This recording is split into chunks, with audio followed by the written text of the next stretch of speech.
Hi, everybody. It's a pleasure to be here. I'm Professor Pique-Regi. I'm coming from Wayne State in Detroit, and today it will be a little bit of overview of the different tools that we have been developing, and also in context with other tools that you can use for identifying gene regulatory variants, and also touch on gene-environment interactions for molecular phenotypes.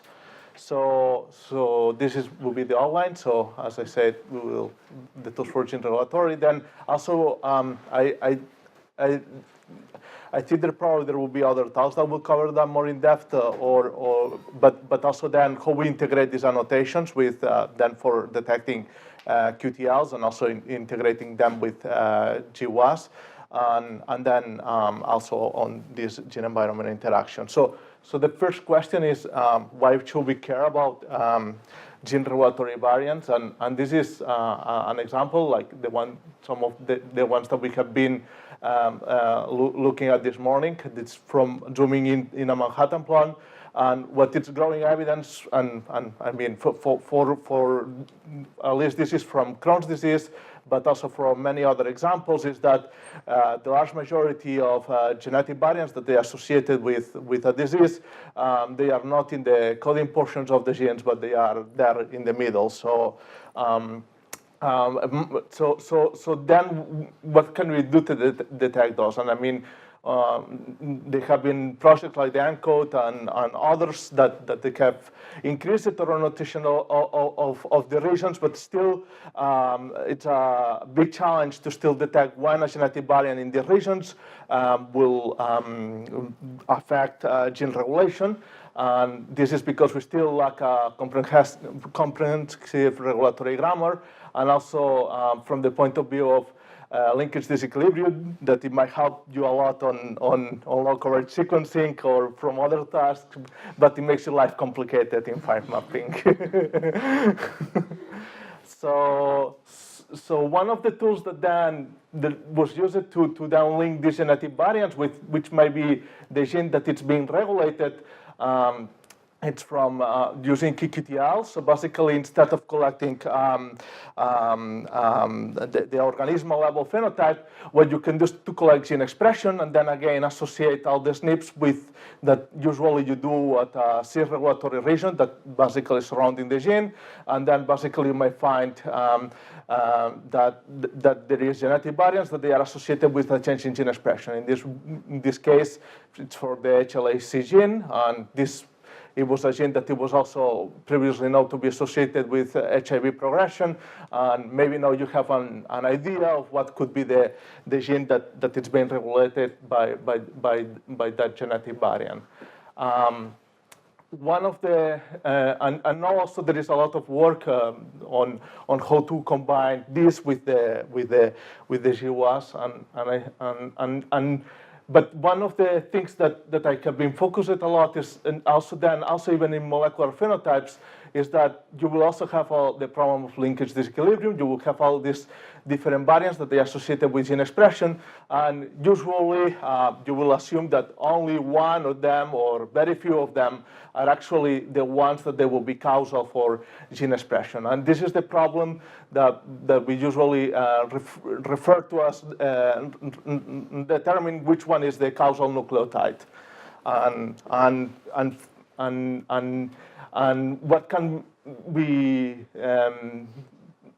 learn? What we would like to do is to find the annotations that will allow you to calculate probability for that prior. And one of them that I have been focused a lot, it's in basically disruption of transcription factor binding.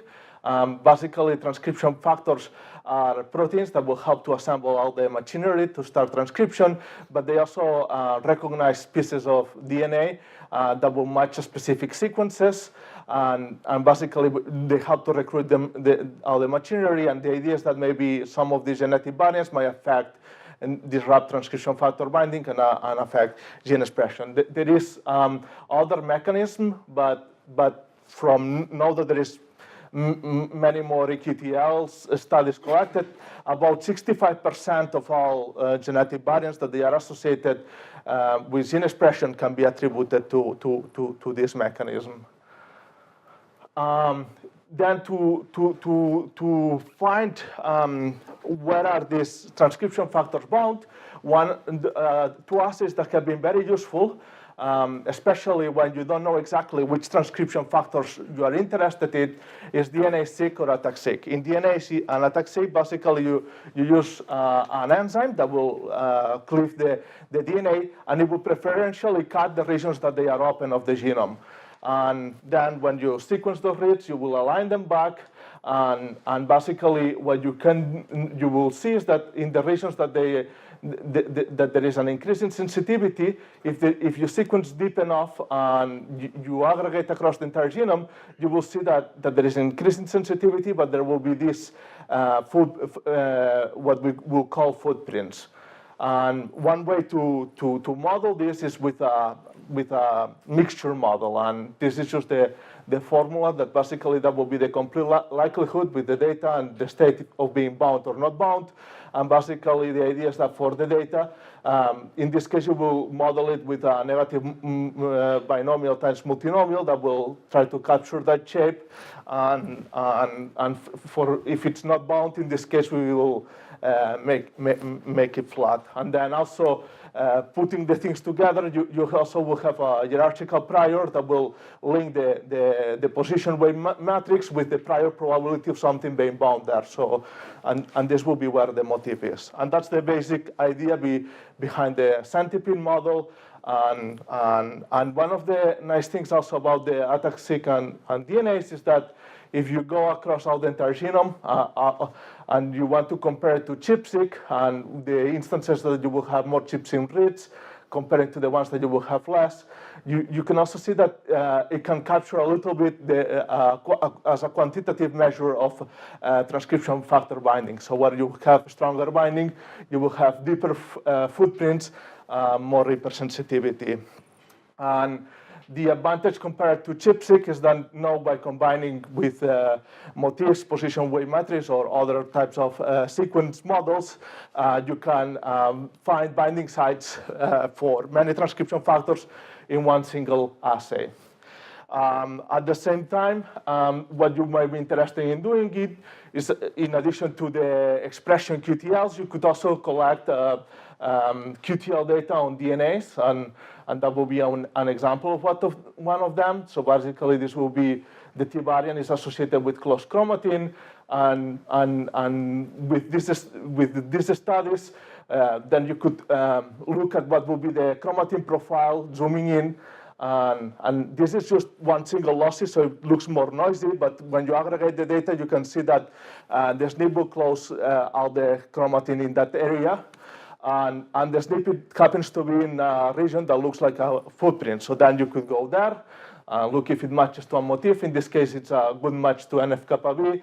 And now you can make the story that the SNP basically knocks down, changing the C by T will prevent NF-kappa B binding, and it will close the chromatin. In this case, there was also ChIP-seq data collected for this data from the ENCODE, and it also confirms the same thing. But if you were to do QTL mappings for all the cell types and all these conditions, it will take quite a considerable effort. I mean, no, it's better with ATAC-seq, but still, I don't know if there will be also GTEx with ATAC-seq, but it will take time. But what we could do is that, based on these observations, and using the PWM or sequence models, try to see if we could predict across all the tissues to make a comprehensive annotation. And that's what we did in this paper. Basically, we collected all the data for which there was DNA-seq data and also existing motifs. And we used the centipede model to find the footprints, so all of that got annotated. And then we investigated how many of them were following its SNPs, the footprint. So when we look at across all the data, we detected motifs with 1,300 motifs with a footprint, and basically when we overlap it, like about 6 million SNPs were falling on the footprints. But most of them didn't make much change on the PWM. So basically, using the prior that we have from Centipede, we can use that as a measure on the impact that it will have on binding. So basically, that we will measure this for the reference and the alternate allele and measure the change. And basically, as a rule of thumb, everything that changed the prior log odds by a 20-fold, we consider it to be what we now call it a centi-SNP. And we have about 4 million of them. Now the question is how accurate are these predictions? So we compared this with other methods that also start maybe one of them that it was a period more or less around the same time, that is with the JK-SBM. So JK-SBM uses a gaped camera kernel for a super vector machine, but doesn't use the PWM information or doesn't use also the footprint. And here we're using the same evaluation that they did, basically using a precision recall curve. And basically they did it using the DSQTL data. And that's what they achieved. If we were to, in our case, when we use the PWMs and we just look at the footprints, we will already be performing better. But if then we threshold based on the PWM, we can get also a better precision. And I mean, I think usually you would like to work in a region where the precision, which will be 1 minus the FDR, probably will be lower than 50% or ideally 10%, right? Or lower. And this is all good to validate the things on LCLs, but what can we do then also to also measure experimentally things in other cell types? So using the same data orthogonally, you can look at the reads that they overlap at the heterozygote variant. So basically, in this case, you will have the 2 alleles, and you can count how many times you have one allele on the other one. And with this allelic imbalance, see if there was no effect, you will expect that there will be 50% of the reads for one allele and 50% for the other allele. One of the problems that we had to apply this algorithm is that for many of the ENCODE and roadmap epigenome data, there were no genotypes. So we had to develop a method for detecting them. And basically, also compared to the previous talk, this looks a lot familiar to the allele frequency, where you will, but in this case, it's from the sequencing. So basically, for each SNP, you will count the fraction of reads that they count for the reference. And usually for normal samples, you will see this type of trimodal distribution. This you will have the homozygotes for the reference. This you will have the heterozygotes. And here you will have the homozygotes for the alternate allele.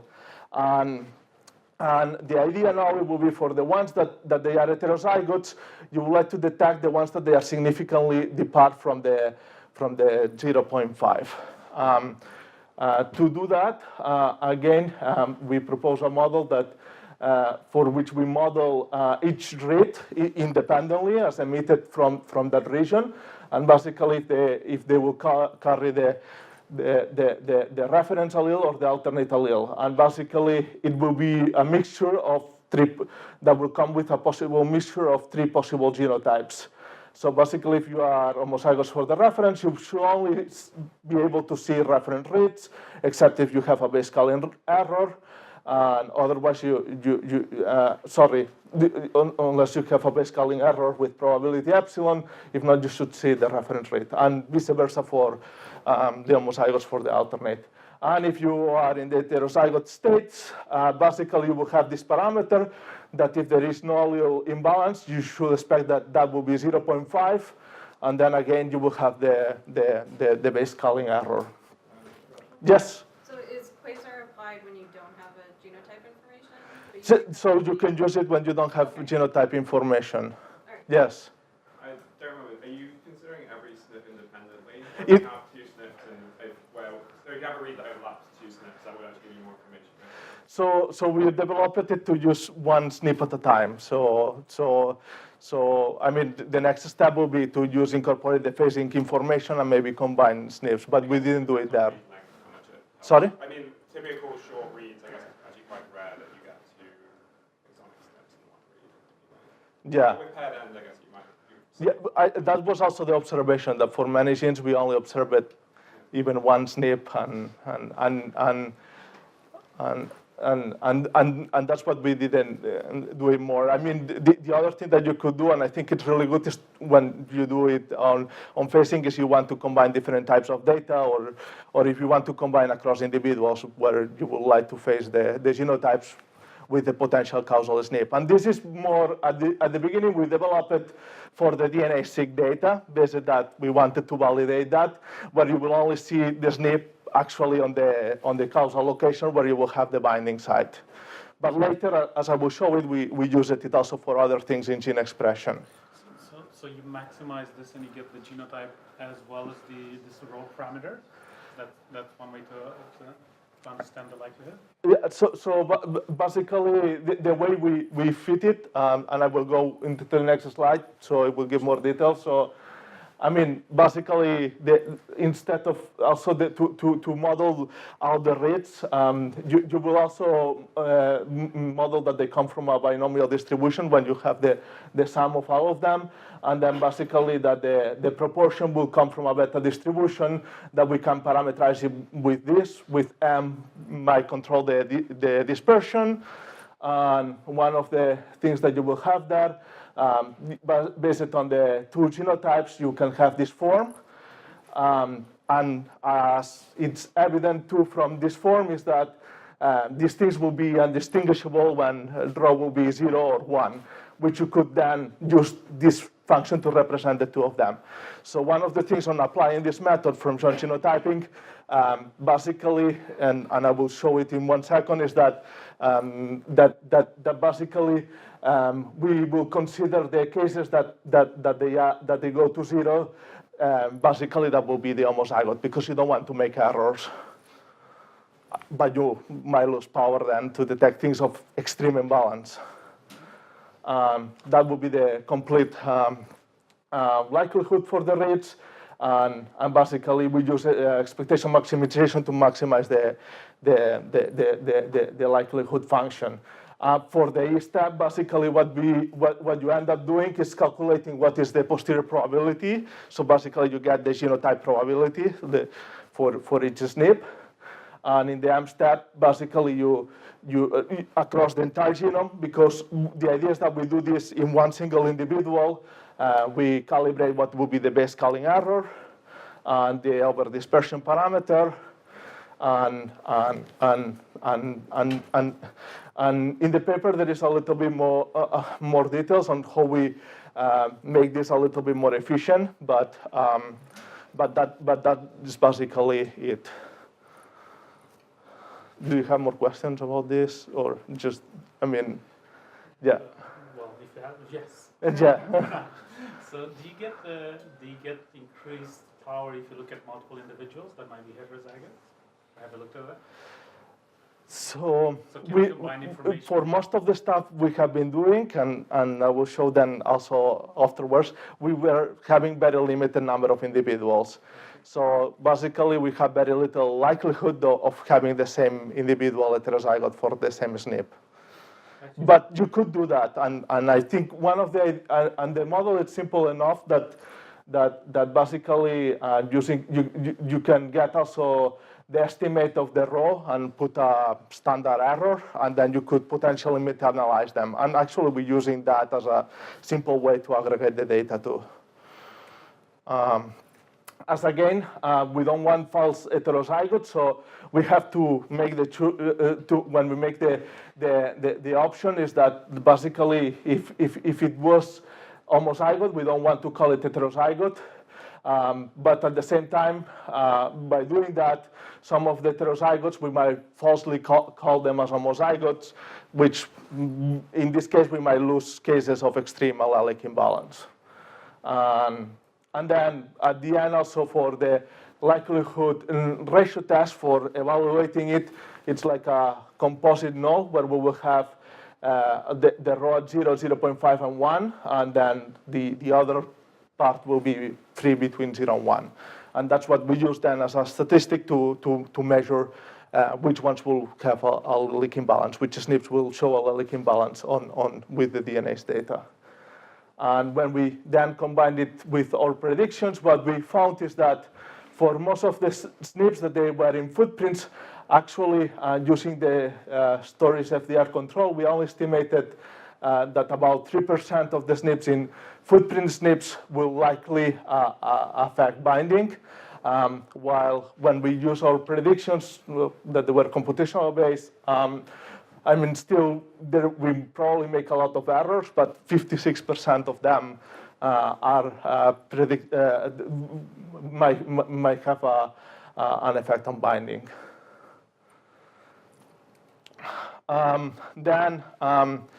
The next things that we have been doing too after this is, and this is ongoing work with Alex, a postdoc in my lab, is that in this model with Centipede, we modeled that each word it was independent of each other. Like each motif, it was like a word. But usually, what you will have is combinations of motifs. Or using a different analogy, we can consider the cirregulatory region or the cirregulatory module as a circuit that will turn on the gene, like the light, and then here you will have different logic gates, and that basically will be the transcription factors that will be active, and you can imagine that maybe SNP will break one of these switches. And to use that, we use a neural network or deep learning, but not so deep because we only use 2 layers. Because it turns out that it was sufficient. and basically, the input that we have there, it's the footprints from Centipede. And we also tried to do deep learning, combining the 2 things, but I don't know, it didn't work too well on our hands. So basically, then we did, maybe these things, it will be work well for modeling the combination. So we tried to feed in the transcription factor footprints.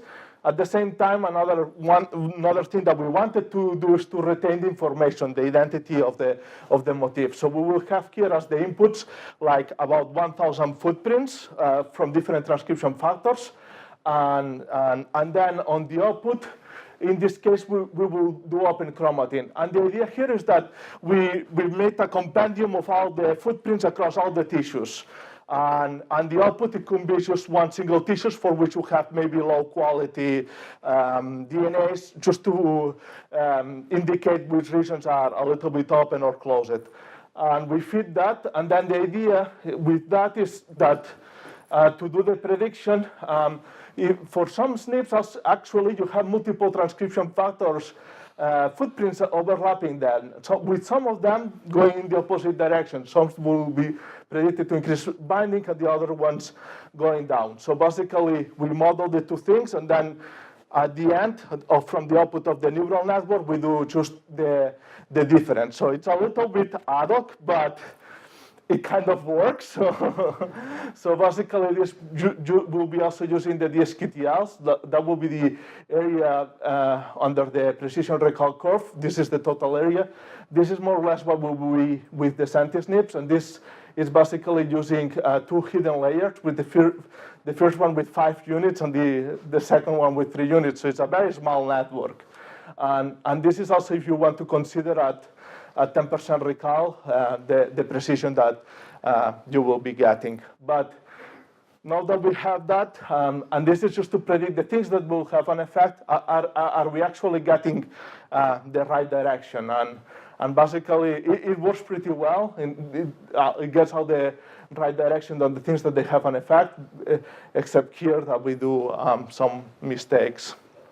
And another thing that this is ongoing, and we're still looking in which cases doing the combinations help, and we're finding interesting things, but just to keep it more on the methods, I would like to go then on work that we have been doing in validating some of these predictions with massive parallel reporter assays. So there has been different approaches to develop that.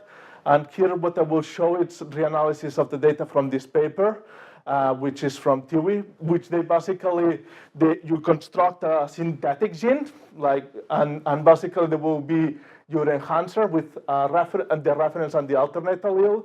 And then instead of using luciferase, you put a barcode, but now you can put thousands of them and then measure them in parallel. And the idea here is very similar to the allele-specific expression type of thing, because we want to compare the ratios of the DNA between the constructs, where you put transfect into the cells, versus the RNA allelic ratios that will be the readout. So basically, if the two ratios are different, that you will infer that there is that SNP may affect the gene regulation.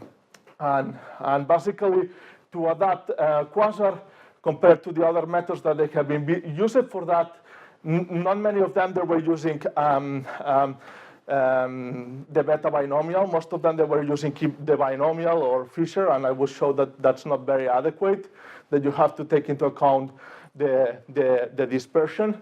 And one of the things that we also did too is that instead of one single dispersion parameter for the entire genome, we based it on the observation that genes that had higher expression had more over-dispersion, had less dispersion. We divided the data into 10 different quantiles and fit one dispersion parameter for each one of them. And again, we keep the same feature from quasars, that we keep the base calling errors. In theory, we could also count for uncertainty on the DNA plasmid proportion, but that didn't make a big difference. And the other thing too is that now that in many cases for these things you have many replicates.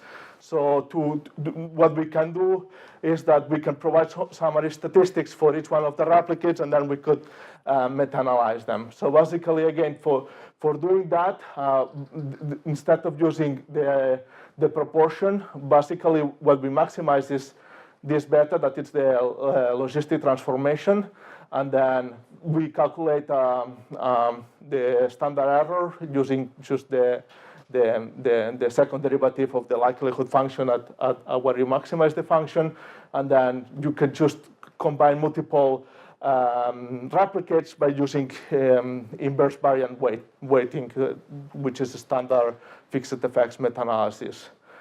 So how this works. So as I said, I will not spend much time on these ones because they are clearly not adequate for analyzing this type of data. So basically, in TIWI they use the t-test, which will still show an inflation of the p-values, and this is what we get with quasar MPRA.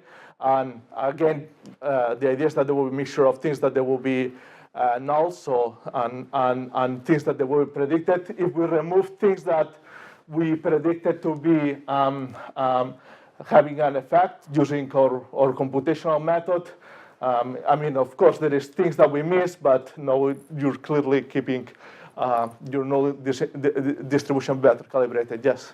Sorry, and so the reason for this difference between, say, the binomial and quasar is this extra dispersion in your binomial? Yeah, it will be for the dispersion. Yeah.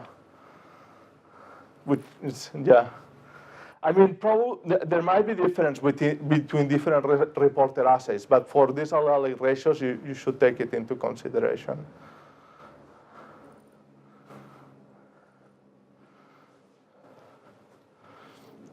And then once you have this, we could also use this massive parallel reporter assays to compare different computational tools. And this is all published on this paper by Cindy Kalita, who is also here, and she's also leading one of the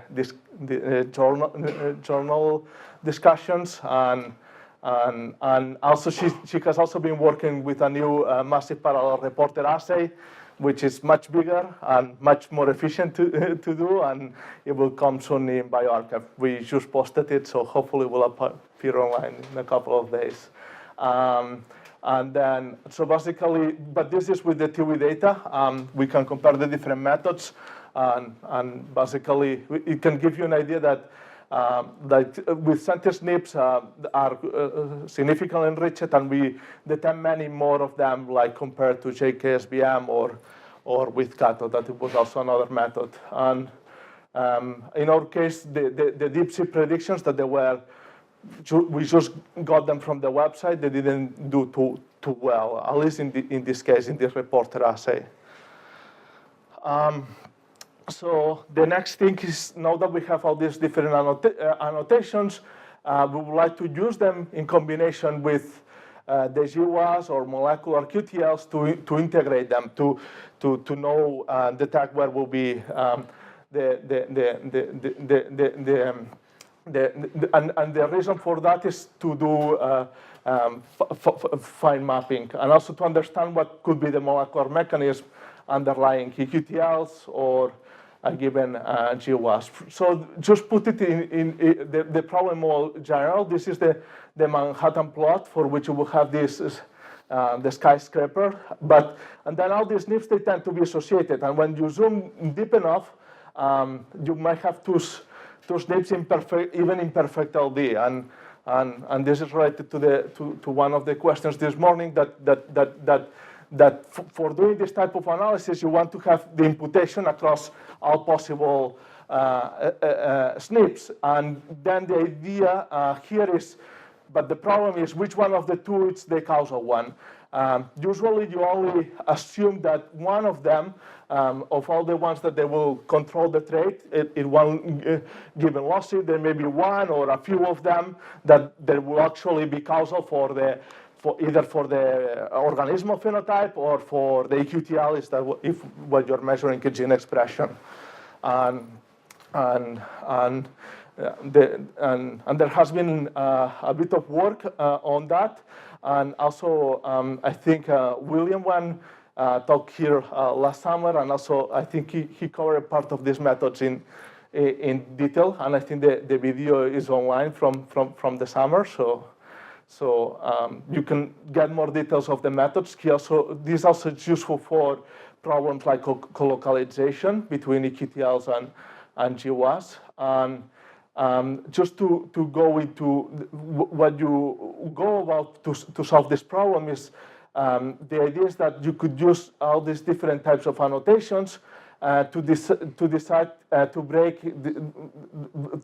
which one might be more likely to be causal. So one possible annotation is, for example, if the SNP it's disrupting the protein coding sequence. But if it's a non-coding genotype, you might have a bunch of different annotations or distance to the TSS.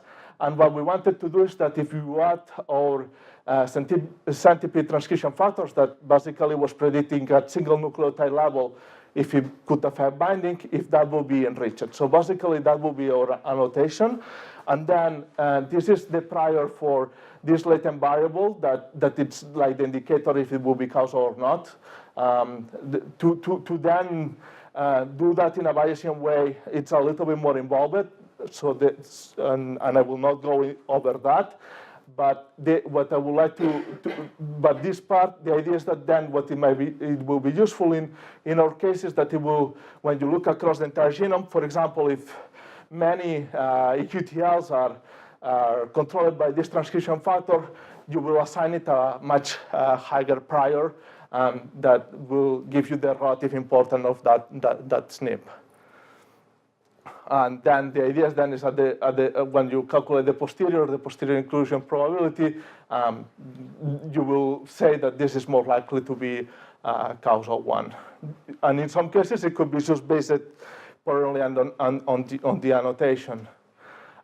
So basically, to test how useful these annotations, we use the meta-analysis data. And first, we started with the method that was proposed by Joe Piqué-Regí. And basically, we already used all the annotations that he used that included for all these traits. And then we added one of these transcription factors one at a time and see if they will give you further enrichment or will explain more stuff that it was already there by these baseline annotations. So for height, the top factors that we were adding, they turn out to be things that they have to be with the stem-like factors, like OC4. And this is one example, also one SNP that with the data that we used, it didn't achieve genome-wide significance, but that was clearly the one that it was disrupting one of the SNPs. And for then subsequent wave of the giant consortium, this SNP actually became genome-wide significant. Just for another trait, just to see that you don't get the same factors, here it will be for LDL, so the top factors will be HNF4 alpha. And again, in this case, that will be an example that where you don't even pick the top SNP, it will be another one that it's the second highest.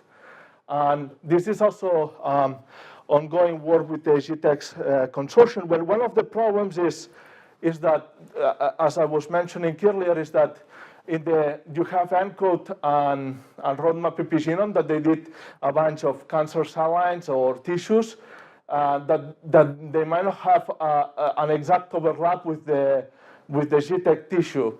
But using our annotation across everything summarized by motif, the idea is that you could probably reconstruct what will be the regulatory regions for each region. So when we do that and we find the most enriched factors, for example, for the liver tissue, again, you get HNF4 alpha, PPR gamma, and PPR alpha, which makes sense.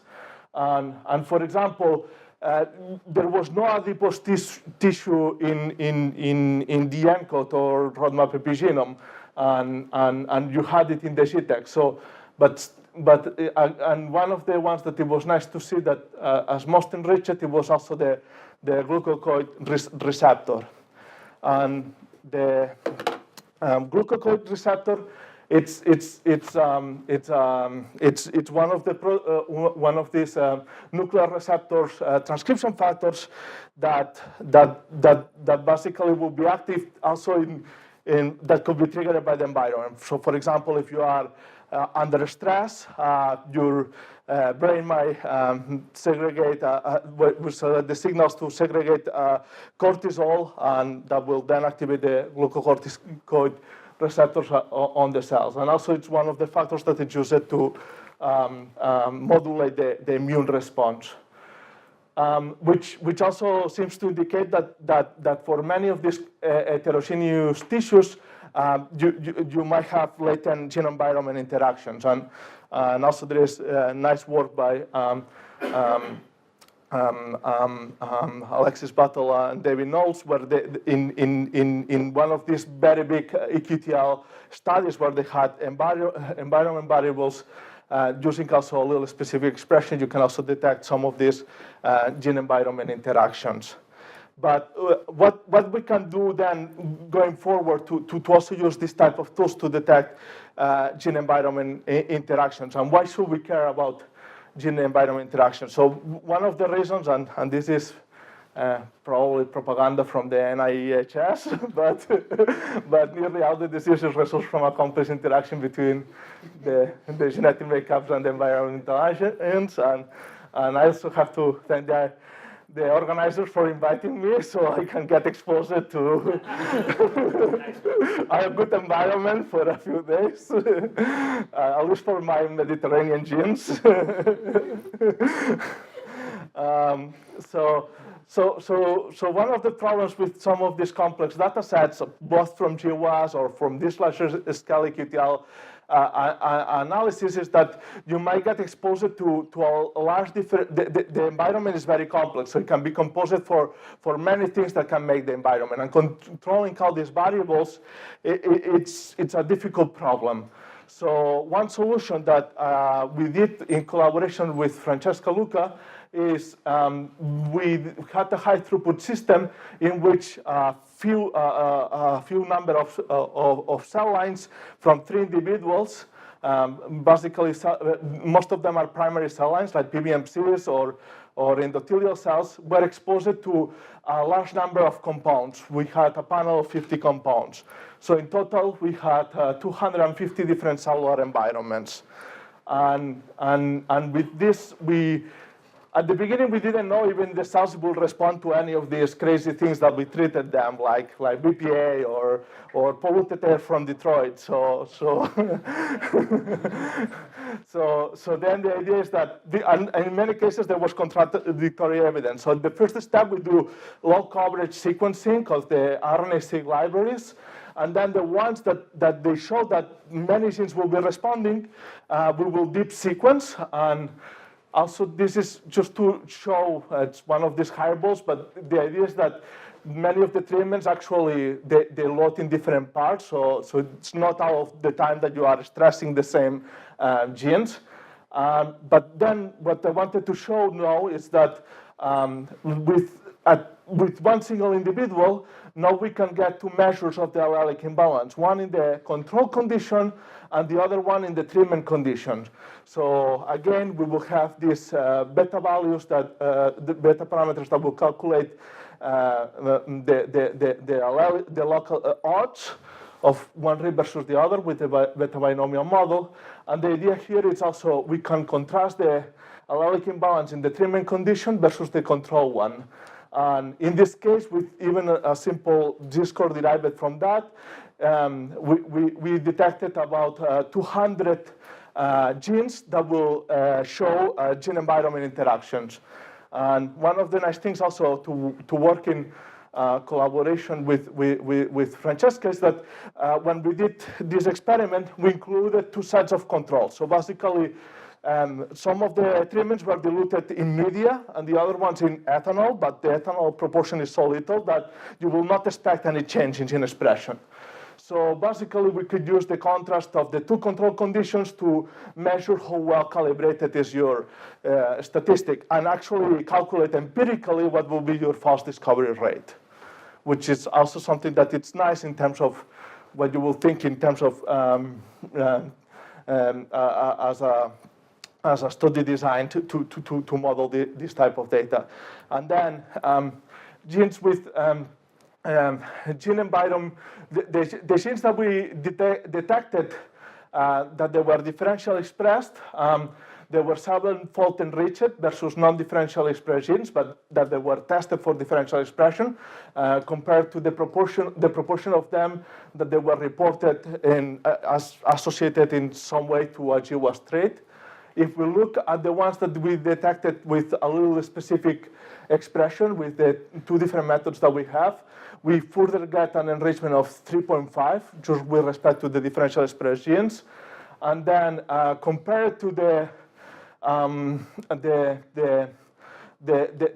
genes that they have been detected as the genes in the QTL, of course, those ones are also enriched for GWAS, but we had also a bigger enrichment for the ones that they had gene-environment interactions. And in our data set, even the ones that they had ASC in any condition, but we don't have sufficient power to detect if they actually will be different, because probably we'll even have to sequence more or get more replicates. They will also have a little bit of enrichment compared to the other ones, but not as much as the ones that we can actually being able to detect in environment interactions. And then now, probably, I think I might need to go fast, right? Or how much? It's your call. So You might want to. I will just touch base a little bit on the things that we do, what to do next. So now that I showed the gene regulation that we had from all these existing data sets, we're starting to collect ataxia data across all these different conditions. And the idea is that in many of these cases, the mechanism that we have in mind is that on the treatment condition, there will be a transcription factor that will be activated, that you will activate this gene expression, and then it will lead to this allelic imbalance. And the idea is then also to,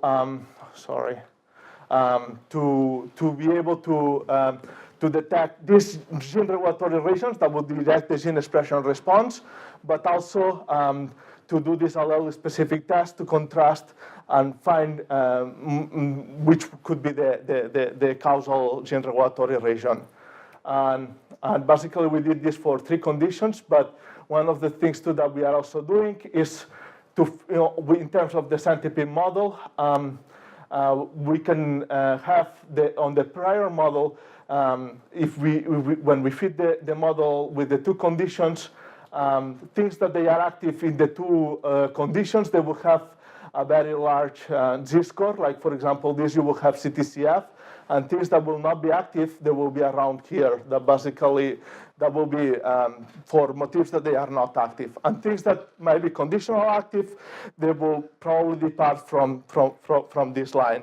To more formally test them, we can fit an interaction model on the incorporate an interaction model on the logistic prior of centipede, and use a likelihood ratio test also to test the 2 conditions.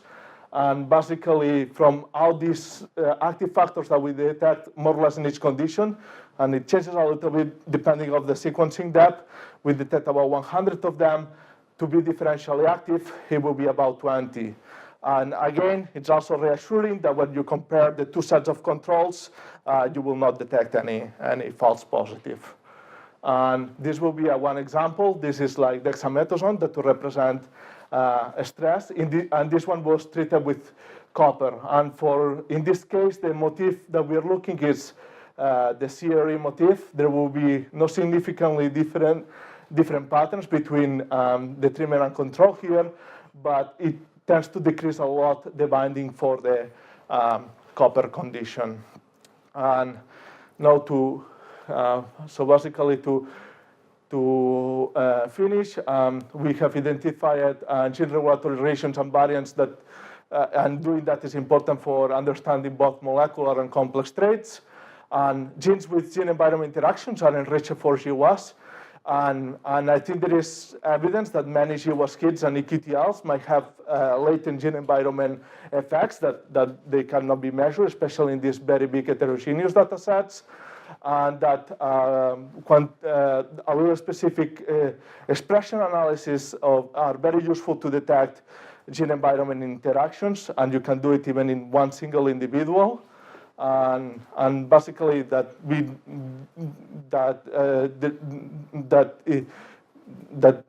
it's also important to have statistical methods that can integrate these computational predictions, both for then integrating both molecular QTLs like gene expression and GWAS, and to also to help in fine mapping what could be the causal variant, and also for understanding what could be the molecular mechanism. So for example, also if they can be modulated by the environment or not. So basically, now to finish with the acknowledgements, I want to highlight that a lot of the work was in collaboration with Francesca Luca, also an assistant professor at Wayne State, and also Cynthia Calita, who is also here leading one of the journal discussions, that she extended quasar and PRA to the reporter assays. She did many of the analyses integrating the GWAS with the annotation, and now she also is developing her own massive parallel reporter assay that will come soon in bioRxiv. And then also a lot of the work for the integration with the GWAS and the QTLs is done in collaboration with William Wen. Great.